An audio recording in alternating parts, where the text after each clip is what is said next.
Toastmaster, my fellow Toastmasters, and honored guests, have you ever been made to feel that you have not made the cut, or that you are not up to snuff? I felt that way for many years during my growing years when it came to cooking. I grew up in a household where I was responsible for cooking most evening meals for my Puerto Rican household. Most Puerto Ricans, like most other ethnic groups, are quite particular about how their meals are cooked. My father was an old-style Puerto Rican. He ate rice and beans every day with pinto or kidney beans. He would kick up quite a fuss if the menu included spaghetti or some other dish that did not have the proper flavors. I remember when the nuns in my grammar school told me and asked me to help a German lady in the neighborhood who was disabled. Mrs. Heeper, in exchange for my help, gave me my first cookbook, the Fanny Farmer Cookbook, and she taught me to cook beef borscht and chicken fricassee. You can imagine the ire my father expressed when I cooked that dish.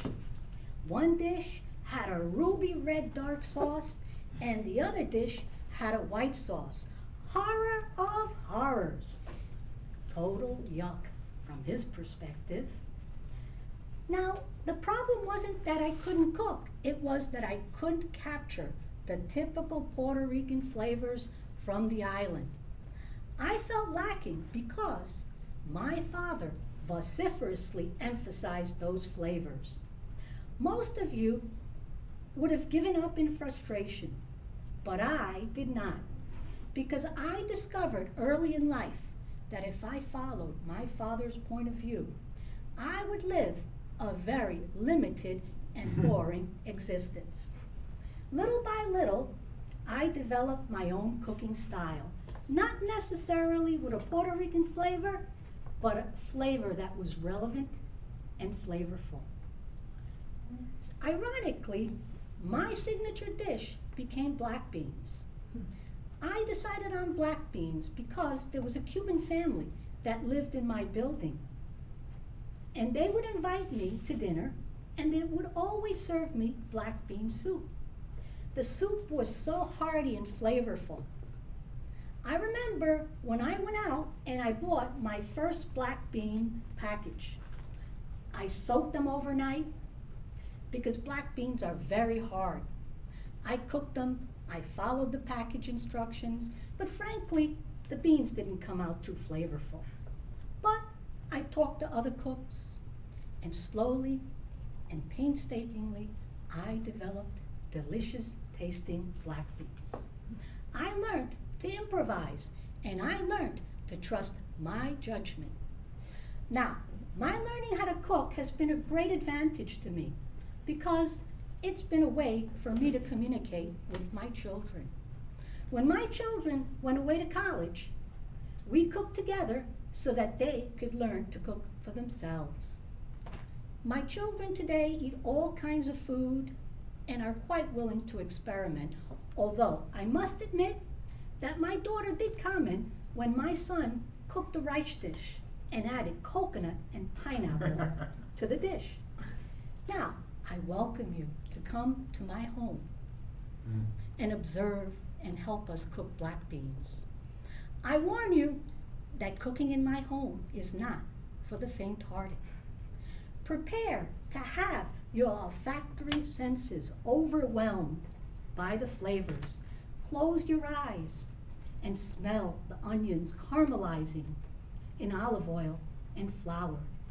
Observe as we add not one, but 4 minced garlic bulbs to our caramelizing onions. Help us chop up celery and add andouille sausage to the mix to give additional flavor. Oh, and we'll let you cut up the jalapeno peppers and the habanero peppers. But be careful, because I don't want you to fire up your eyes as well as our beans from the residue left on your fingers. And, of course, don't forget to add the chicken broth, the oregano, the basil, the taco powder, and, of course, at least 1 cup of minced cilantro and chopped up cilantro. Now, can you smell the pungent onions and garlic overwhelming the area? And think about the redolent and aromatic flavor of the simmering legumes on the stove. Sit with us and eat. We'll even give you a bowl of black beans to take home to eat with your family. We like to share. Now, my fellow Toastmasters and honored guests, I hope that I have given you inspiration from my black bean story. There are times when we have been made to feel that we have not made the grade or that we are not up to snuff. If this happens to you, I would suggest that you leave the frustration behind, turn the situation around, find your own signature in other ways and in other avenues. Madame Toastmaster.